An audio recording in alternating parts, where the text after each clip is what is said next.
Bismillahirrahmanirrahim. Assalamualaikum warahmatullahi wabarakatuh. Alhamdulillahi rabbil alamin, wassalatu wassalamu ala asyrafil anbiya'i wal mursalin, nabiyyina Muhammadin wa ala alihi wa sahbihi wattabi'in wa man tabi'ahum bi ihsanin ila yaumiddin. Qala Allahu jalla wa ala, ya ayyuhalladzina amanu ittaqullaha haqqa tuqatih wa la tamutunna illa wa antum muslimun. Amma ba'd. Ikhwatal iman, saudaraku fillah rahimani wa rahimakumullah. Alhamdulillah, segala puji bagi Allah Subhanahu wa taala Ar-Rahmanur Rahim, zat yang maha pengasih, zat yang maha penyayang, yang telah memuliakan kita dengan nikmat yang sangat agung dan mulia, yaitu nikmat Islam. Nikmat yang paling berharga yang Allah Subhanahu wa taala anugerahkan kepada seorang hamba. Nikmat yang tidak akan bisa ditandingkan dan disandingkan dengan apapun yang ada di muka bumi. Allah Subhanahu wa taala berfirman di dalam surat Ali Imran, "Innal ladzina kafaru wa matu wa hum kuffar lan yuqbala min ahadihim mil'ul ardi dhahaban walau iftada bih." Sesungguhnya orang-orang yang kafir dan dia meninggal dunia di dalam kekafiran, tidak akan diterima dari mereka emas sebesar bumi, andai kata pun mereka menebus diri mereka dengan emas sebesar bumi. Subhanallah. Nabi SAW menyampaikan di dalam hadisnya, dalam sebuah hadis qudsi yang sahih ketika menjelaskan tentang ayat ini, bahwa nanti pada yaumul qiyamah Allah Subhanahu wa taala berfirman kepada salah seorang hambanya yang dimasukkan dalam api neraka.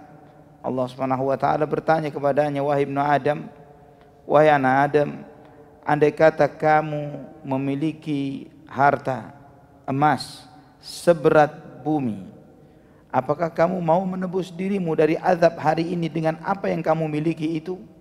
Hamba itu mengatakan, "Mau ya Allah." Dan Allah berfirman, "Bukankah aku telah meminta kepadamu dengan yang lebih murah dari itu? Jangan kamu menyekutukanku dengan sesuatu apapun. Jangan berbuat syirik. Jangan berbuat syirik, maka kamu akan selamat dari azab hari ini." Ma'asyiral muslimin rahimani wa rahimakumullah, ini menunjukkan kepada kita bahwa nikmat Islam jauh lebih berharga, walaupun jika kita mau membandingkannya dengan emas seberat bumi. Emas seberat bumi yang dimiliki oleh seseorang, andai kata ada yang memilikinya dan dia ingin menebus dirinya dari azab Allah nanti pada yaumul qiyamah, tidak akan diterima oleh Allah Subhanahu wa taala. Ini nikmat yang agung, nikmat yang besar yang Allah berikan kepada seorang hamba di kehidupan dunia. Ikhwatal iman rahimani wa rahimakumullah. Pada beberapa pertemuan sebelumnya kita telah membahas 9 pilar dari kesucian jiwa. Dari yang pertama tentang tauhid, yang merupakan inti dari kesucian jiwa. Yang kemudian yang kedua adalah berdoa, yang merupakan di antara kunci kesucian jiwa. Kemudian kita telah membahas pilar yang ketiga, yaitu Al-Quranul Karim, yang merupakan sumber dan mata air dari setiap jiwa, bagi setiap orang yang menginginkan kesucian bagi jiwanya. Kemudian yang keempat, kita telah membahas tentang perlunya memiliki suri tauladan dan contoh dan uswah di dalam hal ini. Dan kemudian yang kelima, bahwa kesucian jiwa itu adalah terdiri dari 2 langkah, yaitu takhliyah dan tahliyah, mengosongkan diri dari segala sifat dan sikap yang buruk dan menghiasinya dengan segala akhlak dan sikap yang baik. Kemudian yang keenam pun telah kita membahas, yaitu menutup pintu-pintu atau jendela-jendela yang menyebabkan seseorang terkotori jiwanya. Jadi dia harus menyadari hal-hal yang menyebabkan jiwa seseorang itu kotor dari godaan-godaan syaitan dan dorongan-dorongan syahwat. Kemudian yang ketujuh pun kita telah membahasnya, pentingnya kita mengingat mati dan perjumpaan dengan Allah Subhanahu wa taala. Kedelapan kita telah membahasnya, yaitu perlunya kita memiliki sahabat dan teman yang saleh, teman yang baik, yang selalu mensupport dan menjadi motivasi kita untuk semakin memperbaiki diri dan sikap kita dan amal perbuatan kita. Juga kita telah membahas yang kesembilan, yaitu mewaspadai hati-hati terhadap diri kita. Karena ketika seseorang di dalam upayanya untuk memperbaiki diri, musuh terberat dan terbesarnya adalah dirinya sendiri. Yaitu ketika seseorang tertipu dengan dirinya, ketika seseorang merasa ujub, merasa dirinya lebih baik, sudah saleh, sudah bertakwa, sudah berilmu, dan yang lain sebagainya. itu adalah di antara musuh terberat kita. Kemudian kita pada kesempatan ini kita akan membahas pilar yang ke-10, yang terakhir dari pilar-pilar kesucian jiwa, yaitu mengenali sifat-sifat jiwa kita. Mengenali sifat-sifat jiwa. Seseorang yang menginginkan untuk sucinya jiwanya, maka dia perlu mengetahui hakikat jiwa, mengerti dengan sifat-sifatnya, supaya dia bisa memperhatikan dan mengawasinya dan memperbaiki segala hal yang lemah dan kurang pada dirinya. Allah Subhanahu wa taala menyebutkan di dalam Al-Qur'anul Karim tentang sifat-sifat jiwa dan kondisi-kondisi jiwa. Allah Subhanahu wa taala menyebutnya dengan 3 sifat besar. 3 sifat besar dari jiwa manusia, yang itu juga menjelaskan akan kondisi-kondisinya. Terkadang jiwa manusia memiliki sifat yang pertama, ataukah yang kedua, ataukah yang ketiga, dan itu berpindah-pindah dan berganti-ganti sesuai dengan kondisi dan keadaan jiwa orang tersebut. Yang pertama adalah an-nafsul mutmainnah, yaitu jiwa yang tenang. Jiwa yang tenang dengan iman kepada Allah Subhanahu wa taala. Dan ketika kita sedang berzikir, sedang ibadah, sedang ingat Allah, sedang di majelis ilmu yang seperti ini, maka jiwa itulah yang sedang menonjol, jiwa itulah yang muncul pada diri kita. Allah Subhanahu wa taala berfirman di surat Ar-Ra'd ayat 28, alladzina amanu wa tatma'innu qulubuhum bi dzikrillah, ala bi dzikrillah tatma'innul qulub. Orang-orang yang beriman dan hati-hati mereka menjadi tentram dan tenang, mutmainnah, menjadi tenang dengan mengingat Allah Subhanahu wa taala. Ketahuilah sesungguhnya dengan mengingat Allah, hati itu menjadi tenang. Karena memang Allah Subhanahu wa taala menciptakan hati, tujuannya adalah untuk mengenal Allah, untuk mengabdikan dirinya kepada Allah, untuk beribadah kepada Allah Subhanahu wa taala. Semakin banyak hati itu diisi dengan Allah, dengan mengingatnya, mensyukuri nikmat-nikmatnya, mengenal nama-namanya, mengenal sifat-sifatnya, mengakui keagungannya di dalam syariatnya, apa yang Allah perintahkan mengandung kebaikan dan kemaslahatan bagi hamba, apa yang dilarangnya mengandung kemadaratan dan keburukan bagi seseorang. Semakin dia mengenal Allah Subhanahu wa taala dengan hal-hal ini, maka jiwanya, hatinya akan menjadi semakin tenang. Menjadi semakin tenang. Sebaliknya, hati itu akan jauh dari ketenangan ketika diisi dengan selain Allah Subhanahu wa taala. Apapun itu, apakah itu dia berorientasi terhadap dunia, harta, jabatan, popularitas dan yang lainnya, semakin hati itu diisi dengan selain Allah, semakin jauhlah hati itu dari ketenangannya. Ala bi dzikrillahi tatmainnul qulub. Ketahuilah dengan mengingat Allah, hati itu menjadi tenang. Allah Subhanahu wa taala berfirman di akhir surat Al-Fajr, surat Al-Fajr wa layalin 'ashr, di ayat-ayat terakhirnya Allah berfirman, ya ayyatuhan nafsul mutmainnah irji'i ila rabbiki radiyatan mardiyah fadkhuli fi ibadi wadkhuli jannati. Wahai jiwa-jiwa yang tenang, wahai jiwa yang tenang, pulanglah kamu kepada Tuhanmu dalam keadaan ridha dan diridhai, dalam keadaan penuh kerelaan dengan apa yang telah Allah anugerahkan kepada mereka, berupa ketenangan jiwa di kehidupan dunia, kehidupan yang baik di kehidupan dunia, merasakan nikmatnya seperti nikmatnya ahlul jannah, sebagaimana yang dirasakan oleh orang-orang yang beriman. Sebagaimana sekali waktu Ibrahim bin Adham rahimahullah, ketika beliau selesai melaksanakan sholat dengan berwudu di salah satu sungai di negeri Mesir, kemudian dia duduk dengan teman-temannya makan di pinggir sungai dan seperti itu, dengan kehidupan yang sederhana. Dan kemudian beliau mengatakan, andai kata ahlul jannah, penghuni surga itu, nikmatnya seperti yang kita rasakan, ini benar-benar nikmat yang luar biasa. Dan kemudian salah seorang temannya mengatakan, andai kata anak-anak raja, para pejabat dan anak-anak mereka dan keluarga mereka tahu betapa nikmatnya kita yang seperti ini, mereka bakal iri dan mungkin akan mencambuki kita dengan pedang-pedang mereka untuk mengambil nikmat yang kita rasakan saat ini. Dan Syekhul Islam Ibnu Taimiyah rahimahullah menyebutkan, inna fid dunya la jannatan man lam yadkhulha la yadkhul jannatal akhirah. Sesungguhnya di dunia ini ada surga yang barang siapa yang tidak memasukinya, yang tidak pernah memasuki surga yang ada di dunia ini, dia tidak akan pernah masuk ke dalam surga yang ada di akhirat, yaitu nikmatnya dekat dengan Allah Subhanahu wa taala, nikmat mengenal Allah Subhanahu wa taala, nikmatnya beribadah kepada Allah Subhanahu wa taala dalam keadaan radiyah, dalam keadaan penuh kerelaan, menerima segala apa yang Allah tetapkan bagi dirinya, mardiyah, dalam keadaan diridhai, dicukupi, Allah memberikan keridhaannya, dan tidak ada nikmat yang lebih besar melebihi ketika Allah Subhanahu wa taala memberikan ridha kepada hambanya. Radhiyallahu anhum wa radu an. Allah ridha kepada mereka dan mereka pun ridha kepada Allah Subhanahu wa taala.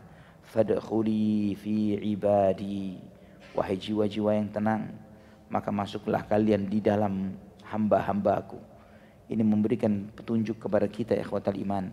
Hanya hamba-hamba Allah sajalah yang mendapatkan ketenangan. Artinya dengan menghambakan diri kita kepada Allah, menjadi ibadullah, beribadah kepada Allah Subhanahu wa taala. Di dalam ibadah kepada Allah, disitulah seseorang mendapatkan ketenangannya. Wadkhuli jannati. Dan dengan menjadi hamba-hamba Allah sajalah seseorang itu akan masuk ke dalam surganya Allah Subhanahu wa taala. Ini kondisi jiwa yang pertama. Kondisi mutmainnah, kondisi tenangnya. Kondisi yang berikutnya yang kedua adalah an-nafsul lawwamah. Jiwa yang selalu menyalahkan dan mengkritisi dirinya. Jiwa yang selalu menyalahkan dan mengkritisi dirinya. Dan ini di antara sifatnya jiwa orang beriman. Di antara sifatnya jiwa orang beriman. Sebagaimana Allah firmankan di awal surat Al-Qiyamah, la uqsimu biyaumil qiyamah wa la uqsimu bin nafsil lawwamah. Aku bersumpah demi hari kiamat dan aku bersumpah demi jiwa yang selalu mengkritisi dirinya, yang selalu introspeksi, yang selalu berusaha untuk memperbaiki diri, yang selalu bertanya, kenapa saya berbuat ini, kenapa saya berbuat itu, kenapa tidak saya lakukan yang itu, kenapa yang ini saya tinggalkan. Dia terus mengaudit dan memperbaiki dirinya tiap saat dan waktu untuk memperbaiki, terus memperbaiki dan mengupgrade jiwanya, mengupgrade dirinya. Sehingga dia selalu menanyakan, kenapa kewajiban ini saya tinggalkan? Kenapa yang sunnah itu tidak saya kerjakan? Kenapa haram yang larangan Allah ini masih saya lakukan? Kapan saya mau bertaubat? Terus yalumu nafsah. Terus dia menyalahkan dan mengkritisi dirinya supaya terus memperbaiki diri. Itu diantara sifatnya hamba orang yang beriman. Dan lebih baik kita mengkritisi diri kita dan jiwa kita di dunia ketimbang kita nanti menyalahkannya nanti di akhirat. Kemudian yang ketiga, yaitu jiwa yang selalu mengajak kepada keburukan. An-nafsul ammarati bisu. Jiwa yang selalu mengajak dirinya kepada hal-hal yang buruk. Selalu memotivasi untuk berbuat hal-hal yang diharamkan oleh Allah Subhanahu wa taala, untuk berbuat dosa, untuk menggiringnya kepada hal-hal yang munkar, untuk merendahkan dirinya serendah-rendahnya, untuk menjauhkannya sejauh-jauhnya dari Allah Subhanahu wa taala, yang motivasinya selalu kepada hal-hal yang buruk, hal-hal yang rendah, hanya memperturutkan syahwat dan hawa nafsunya. Sifatnya selalu membuat dia semakin bawah, semakin bawah, semakin bawah, sesuai dengan kodrat fisiknya yang terbuat dari tanah, berbeda dengan ruh yang tercipta di bawah arsy Allah Subhanahu wa taala untuk selalu mulia dan mulia. Dan setiap manusia adalah hamba dari jiwanya. Kualitas seseorang berdasarkan bagaimana dia melayani jiwanya. Kemana dia? Apakah mengharapkan kemuliaan dari jiwa tersebut sehingga dia terus naik dan mulia, atau merendahkan jiwanya dengan serendah-rendahnya karena dia selalu memperturutkan syahwat dan hawa nafsunya, yang selalu mencari yang sederhana, yang murah, yang remeh, yang rendah dari kehidupan dunia. Sebagaimana Allah sebutkan tentang jiwa ini di dalam surat Yusuf, wa ma ubarri'u nafsi fa innan nafsa la'ammaratun bisu illa ma rahima rabbi. Dan aku tidak membebaskan begitu saja hati, membebaskan begitu saja jiwaku, hawa nafsuku, Sesungguhnya hawa nafsu ini sungguh mengajak kepada hal-hal yang buruk. Illa ma rahimah rabbi, illa ma rahimah rabbi, kecuali yang dirahmati oleh Tuhanku. Ikhwatal iman rahimani wa rahimakumullah. Kondisi ini berpindah-pindah, berganti-ganti bagi diri seseorang. Ketika kita sedang ibadah seperti ini, terutama ketika kita di majelis ilmu seperti ini, maka muncullah kondisi yang pertama.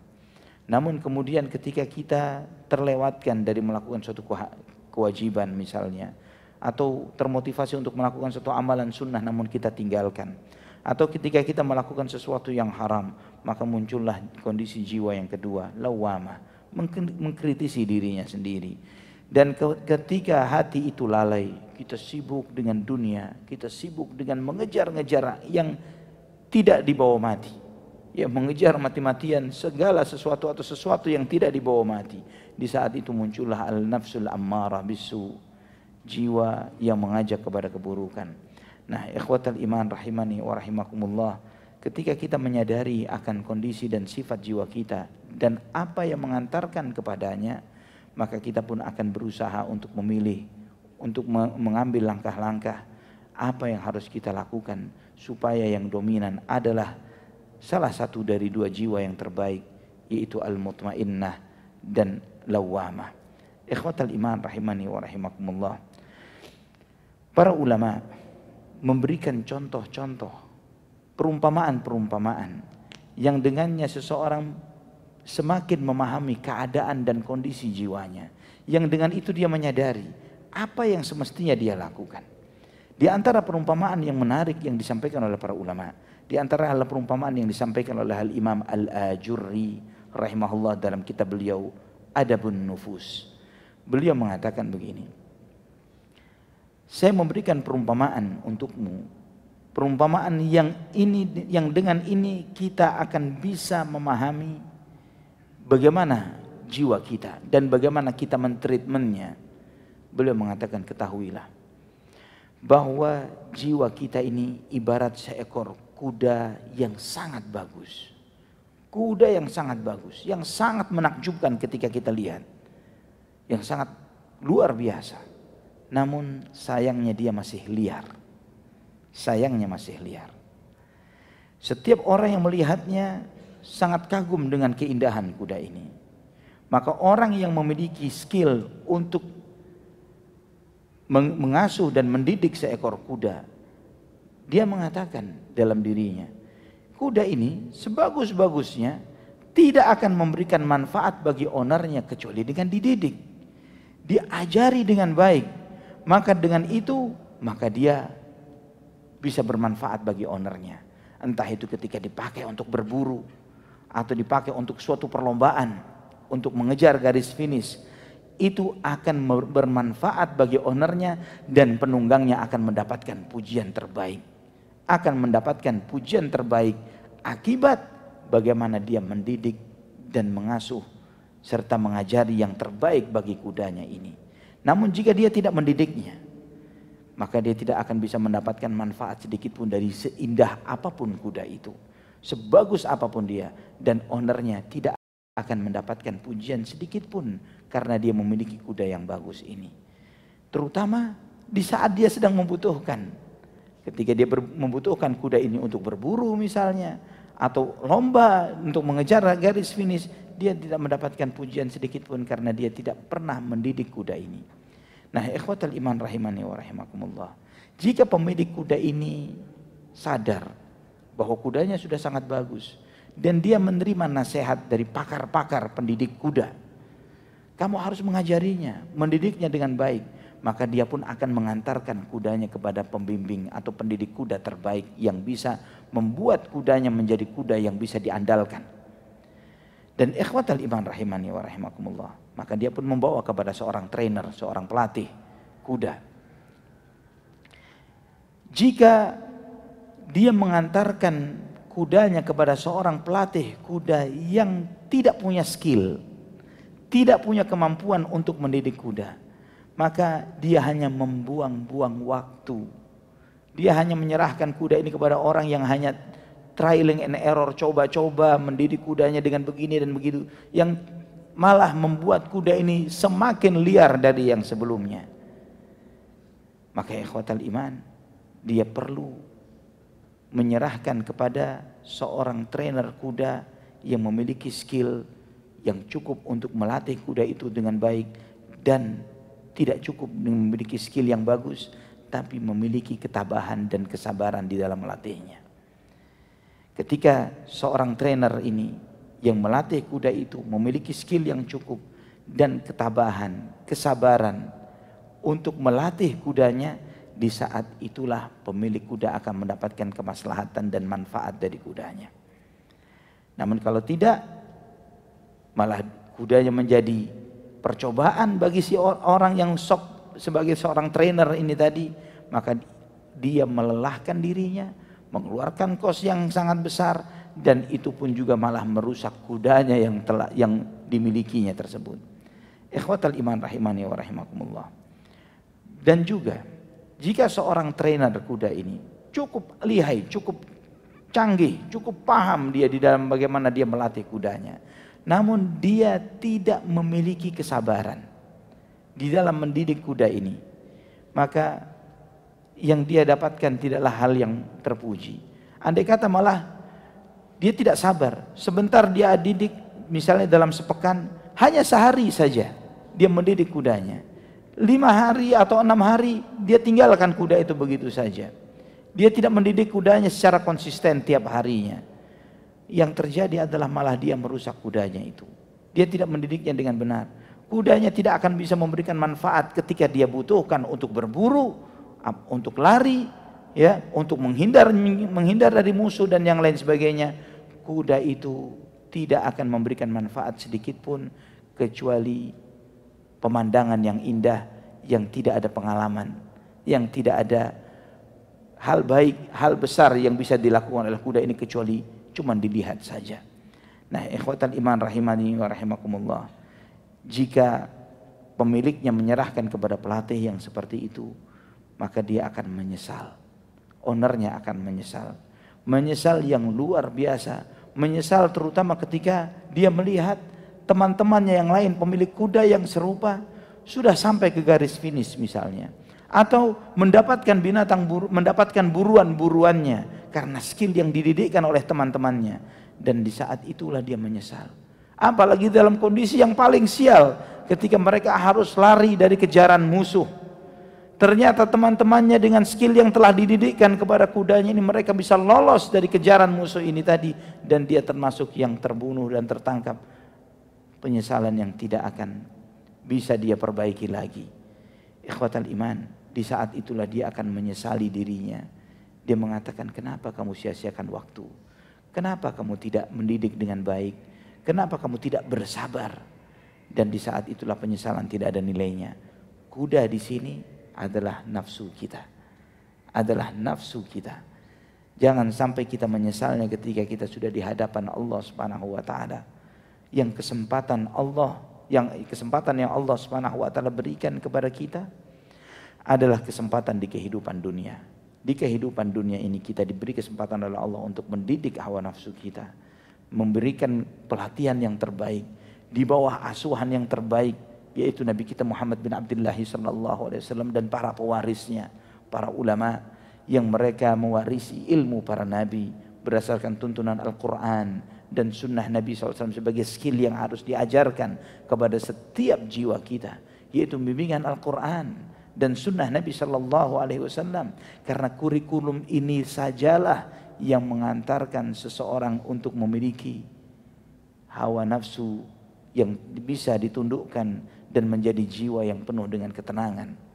Ikhwatal iman rahimani wa rahimakumullah, jika kita memikirkan perumpamaan ini, memahaminya, dan coba menerapkannya di dalam kehidupan kita, hawa nafsu kita ini cenderung kepada hal-hal yang buruk, cenderung untuk malas beramal, cenderung untuk mager, cenderung untuk tidak ingin belajar, tidak ingin mengupgrade dirinya, menerima kondisi keadaan apa adanya, terhempas dengan gelombang nasib, kan?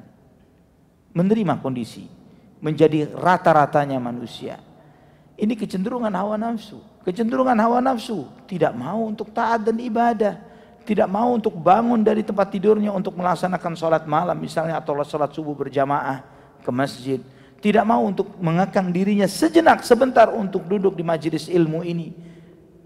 Kecenderungan hawa nafsu tidak seperti itu. Terkadang sabarnya kita untuk duduk seperti ini jauh lebih parah daripada ketika kita untuk hal-hal yang lainnya. Ya, ada yang semalam nonton bola. Berapa jam? Saya tidak tahu berapa jam karena saya tidak suka nonton bola. Ya, berapa jam dia nonton bola? Di jam yang segitu, jam 12 malam, jam 1 malam. Ya, dia mau sabar, dia dengan happy dia melakukan itu. Apa manfaat yang dia peroleh? Dunia untuk dunianya, nggak ada. Akhiratnya, apalagi.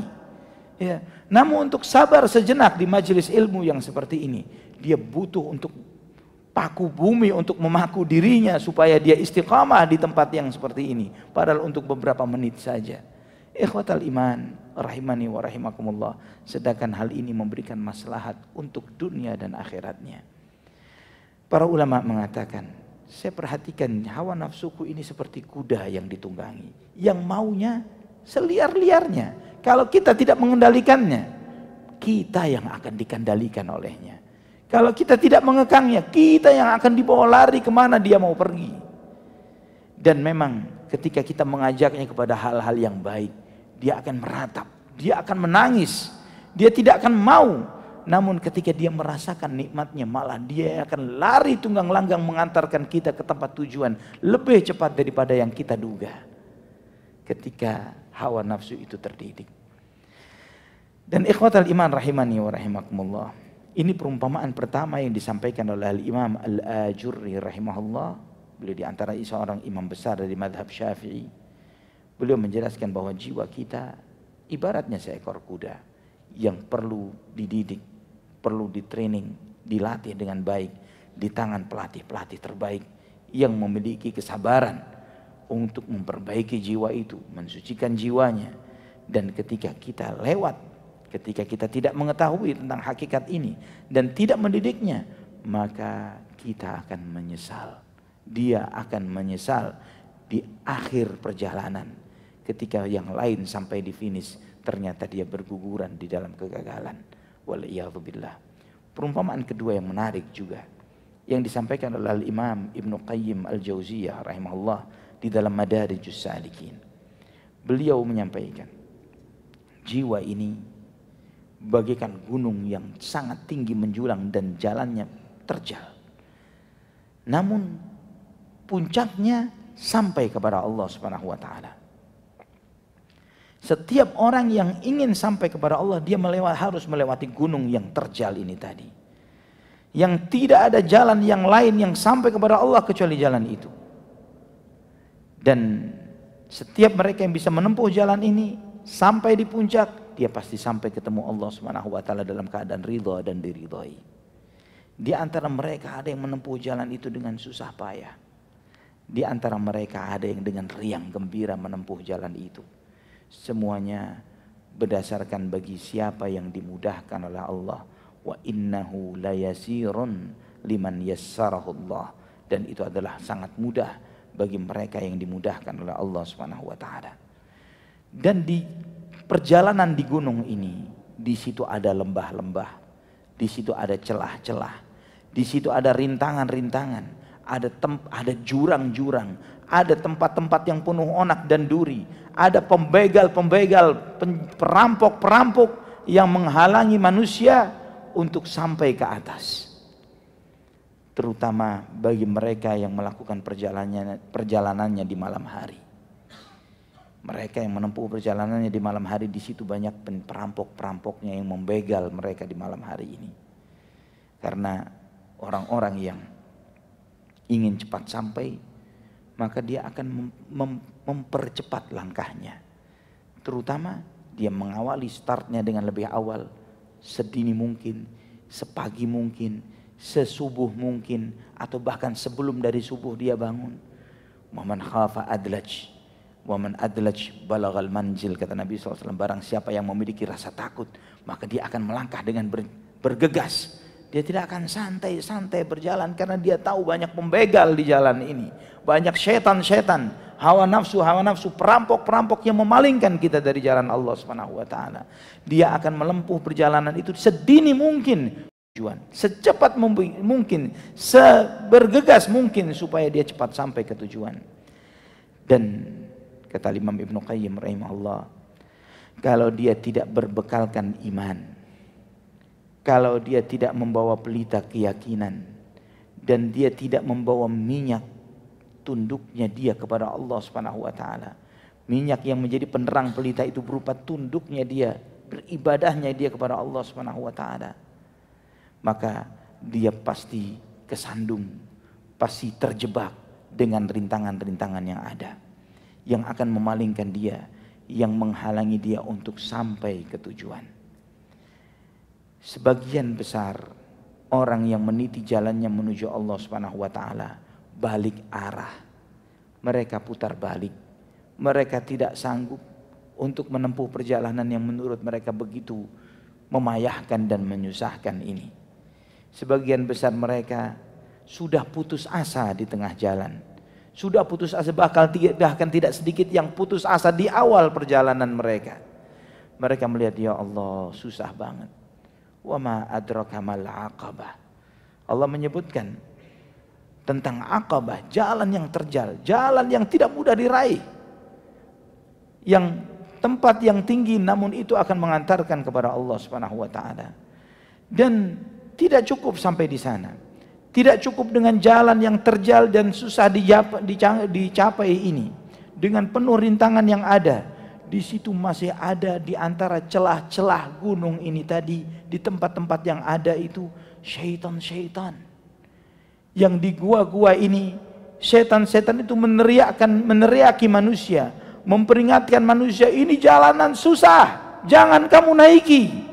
Jalanan ini berat, ditakut-takuti manusia ini. Kamu tidak akan mendapatkan apapun di sini, percuma, balik sana, turun. Ini yang diteriakkan oleh syaitan.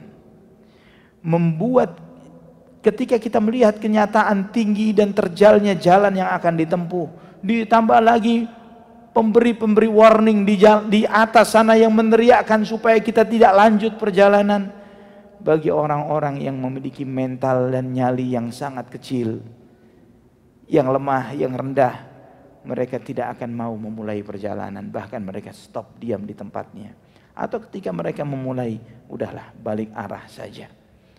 Orang yang memiliki nyali yang kecil, mereka tidak akan melakukan perjalanan itu. Mereka putus asa, mereka akan pulang kembali. Dan hanya orang-orang yang diberikan perlindungan oleh Allah, yang dijaga oleh Allah lah yang akan menempuh perjalanan itu. Dan ikhwatal iman rahimani wa rahimakumullah, setiap penempuh jalan ini tadi, menaiki jalannya, teriakan dari setan-setan yang ada di atas itu semakin kuat, peringatannya semakin dahsyat. Dan ketika dia tidak pedulikan itu, dia tidak pedulikan semua teriakan ini, ternyata perjalanan ini tidak sesusah awalnya. Segala kekhawatiran yang dia khawatirkan di awal perjalanan mulai hilang. Semua yang menakutkan menjadi keamanan. Jalannya tidak seterjal seperti di bawah. Dan bahkan dia ditunjukkan dengan tempat-tempat, taman-taman, danau-danau, pemandangan-pemandangan yang indah. Segala kesusahan yang dia awali di awal tidak dia lihat lagi ketika dia sudah memulai perjalanan ini. Ternyata di atas jalanannya begitu luas, begitu aman, dan menunjukkan tempat-tempat yang indah yang luar biasa. Dia melihat matahari terbit, dia melihat bunga-bunga yang indah, dia melihat segala pemandangan yang luar biasa. Dan ternyata tidak cukup dengan itu. Ternyata rambunya sangat jelas. Jalannya luas, rambunya sangat jelas. Dan ada villa-villa yang top, yang luar biasa di atas sana. Ghuraf, kamar-kamar yang tinggi, tajri min tahtihal anhar, yang mengalir di bawahnya sungai-sungai. Ikhwatal iman rahimani wa rahimakumullah. Ini gambaran yang disampaikan oleh Al-Imam Ibnu Qayyim rahimahullah tentang jiwa kita, tentang rintangan jalan yang ditempuh, tentang susahnya bagi mereka yang start, yang ingin memulai, namun tidak bagi mereka yang menjalani dan menempuhnya. Kata beliau, "Fabainal 'abdi wa bainas sa'adati wal falah." Maka kunci kesuksesan bagi seseorang, kunci kebahagiaan bagi seseorang, quwwatu azimah, komitmen yang kuat, wa sabru sa'ah, sabar sejenak. Sabar enggak terus-terusan, sejenak, sebentar. Wa syaja'atu nafs, keberanian jiwa, keberanian. Wa thabatu qalbin, keteguhan hati. Dan kemudian yang kelima, wal fadlu biyadillahi yu'tihi man yasha' wallahu dzul fadlil azim. Dan karunia Allah, pertolongan Allah yang Allah Subhanahu wa taala berikan kepada siapa yang Allah kehendaki. Dan Allah Subhanahu wa taala memiliki karunia yang sangat besar. Ikhwatal iman rahimani wa rahimakumullah. Perumpamaan ini yang juga perumpamaan yang disampaikan oleh Imam Ibnu Qayyim rahimahullah, yang perlu kita perhatikan, yang perlu kita lihat dan jaga, yang kita bayangkan. Setiap kita mengalami kendur untuk melangkah, kita harus sadar bahwa sabar ini sejenak, sebentar doang. Sebentar. Karena semua kepenatan di awal ini akan hilang dengan indahnya kenikmatan jiwa seorang hamba yang beriman kepada Allah, yang mendapatkan ketenangan jiwa yang Allah telah janjikan bagi setiap orang yang beriman. Wa'adallahu alladhina amanu wa amilus salihat. Allah telah memberikan janji dalam firman-Nya dalam surat An-Nahl, man amila salihan min dzakarin aw untha wa huwa mu'minun falanuhyiyannahu hayatan thayyibah.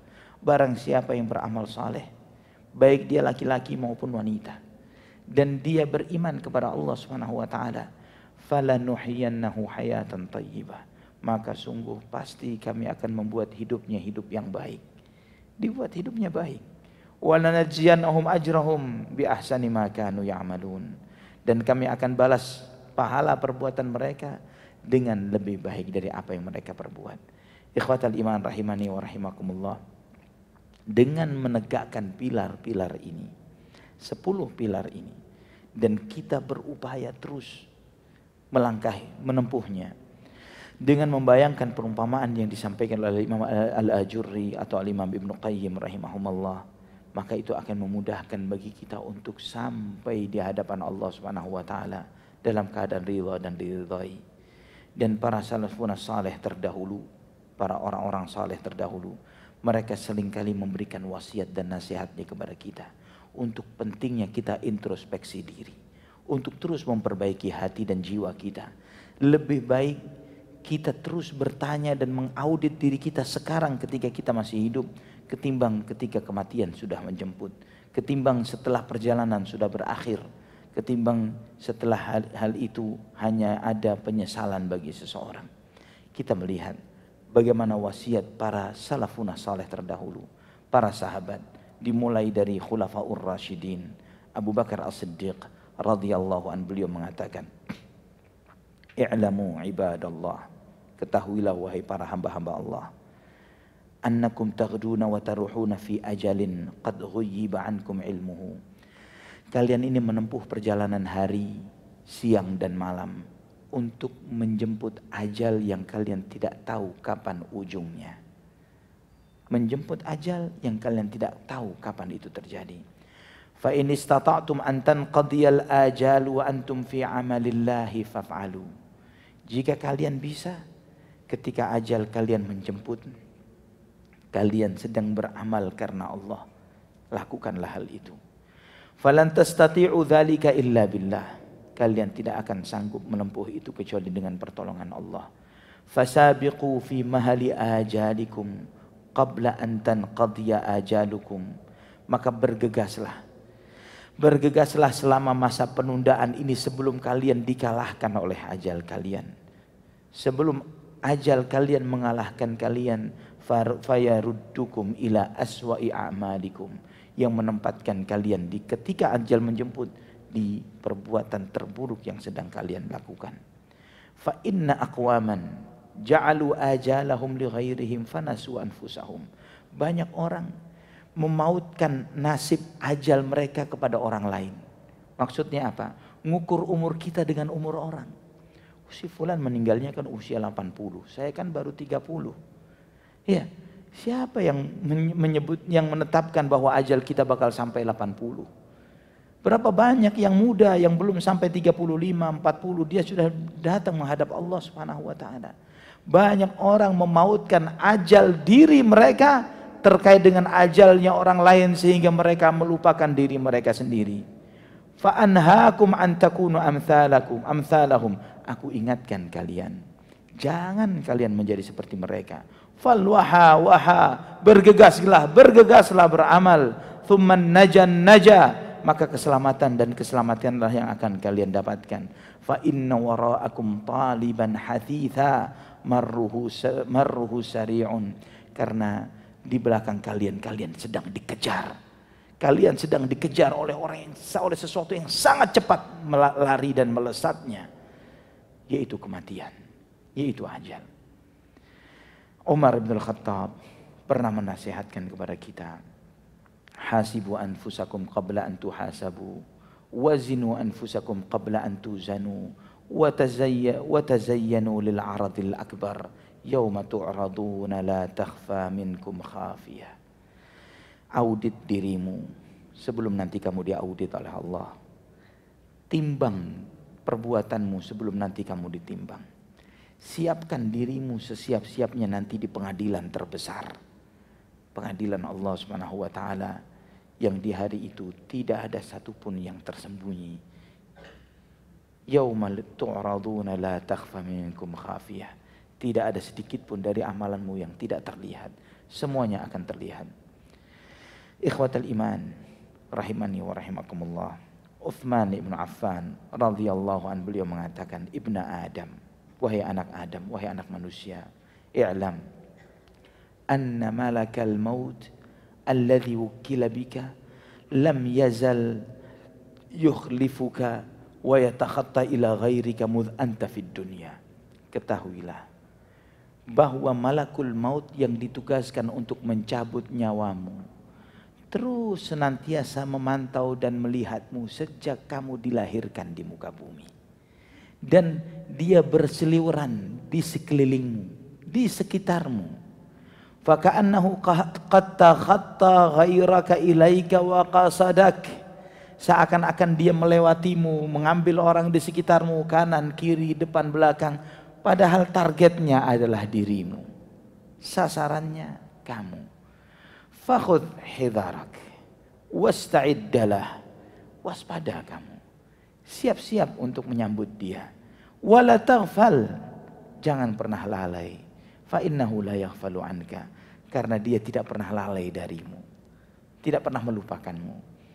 Wa'lam ibna Adam, sadarilah wahai manusia, in ghafalta an nafsika wa lam tasta'idda laha, kalau kamu lupa dari dirimu, kamu tidak mempersiapkan dirimu untuk kematianmu, lam yasta'idda laha ghairuka, tidak ada orang lain yang mau siap-siap untukmu.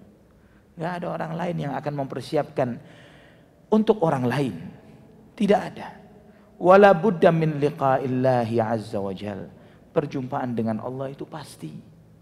Pasti. Fakhudh li nafsika wala takilha ila ghairik. Selamatkan dirimu. Jangan kamu titipkan keselamatanmu kepada orang lain. Pesan dari Ali ibnu Abi Thalib radhiyallahu an. Beliau mengatakan, wahai manusia, ya ayuhan nas, inna akhfafa ma akhafu alaikum tulul amal wattiba'ul hawa. Wahai manusia, yang paling aku takutkan untuk kita semuanya, untuk kalian dan saya, yaitu panjang cita-cita di kehidupan dunia dan memperturutkan hawa nafsu. Fa amma tulul amal fayunsil akhirah. Panjang cita-cita terhadap kehidupan dunia ini melupakan akhirat. Wattiba'ul hawa fayudillu 'anil haq. Memperturutkan hawa nafsu memalingkan seseorang dari kebenaran. Ala Innad dunya qad wallat mudbiratan wal akhirata muqbilatan. Sadari, dunia ini tiap hari pergi meninggalkan kita. Akhirat tiap hari datang menyapa kita. Walikulli wahidatin minhuma banun. Dan masing-masing dunia dan akhirat ini ada supporternya sendiri-sendiri. Ada supporternya masing-masing. Fakunu min abna'il akhirah wa la takunu min abna'id dunya. Jadilah kalian menjadi supporter-supporternya akhirat. Jangan menjadi supporter-supporternya dunia yang bakal kalah dan bakal ditinggalkan. Fa innal yawma amalun wala hisab. Di dunia ini kesempatan beramal. Tidak ada hisab. Tidak ada audit. Wa ghadan hisabun wala amal. Namun besok di situ hanya ada hisab. Tidak ada lagi kesempatan beramal. Imam Al-Hasan Al-Basri rahimahullah beliau mengatakan, al-mu'min qawamun ala nafsih, yuhasibu nafsahu. Orang mukmin itu selalu mentarget dirinya sendiri, merapikan dan meluruskan dirinya sendiri, terus mengaudit dan menghisab dirinya. Wa innama khaffal hisabu yaumal qiyamati ala qaumin hasabu anfusahum fid dunya. Ringannya hisab pada hari kiamat itu bagi orang-orang yang terus menghisab dirinya di dunia.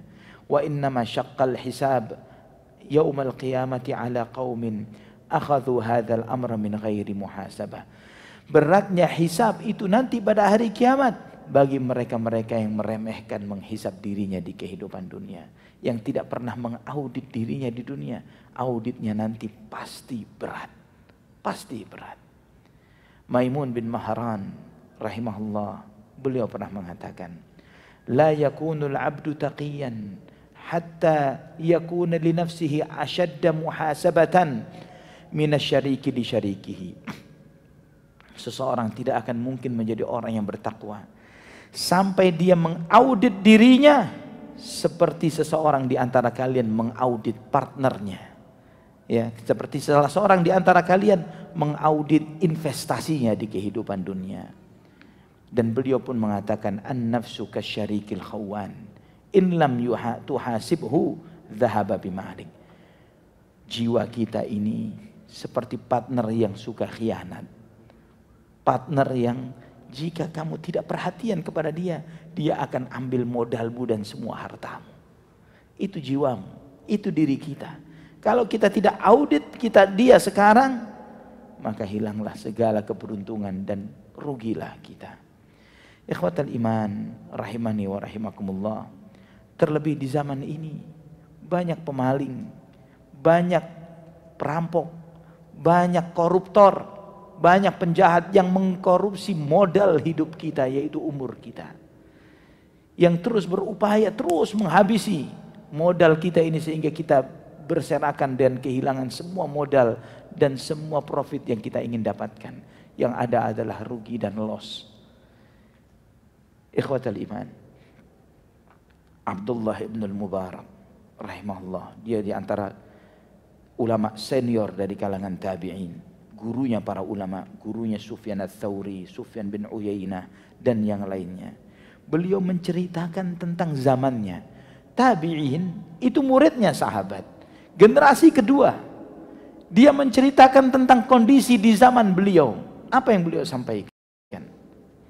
Inna salihina fima madha kanat anfusuhum tawatihim alal khairi afwa wa inna anfusana la takadu tawatina illa ala kurhin fayambaghi lana an nukrihaha. Beliau membicarakan bahwa orang-orang soleh yang kemarin, generasi sebelum kita, ini generasi para sahabat, mereka ini hawa nafsunya bisa ditundukkan dengan senang hati untuk taat kepada Allah Subhanahu wa taala.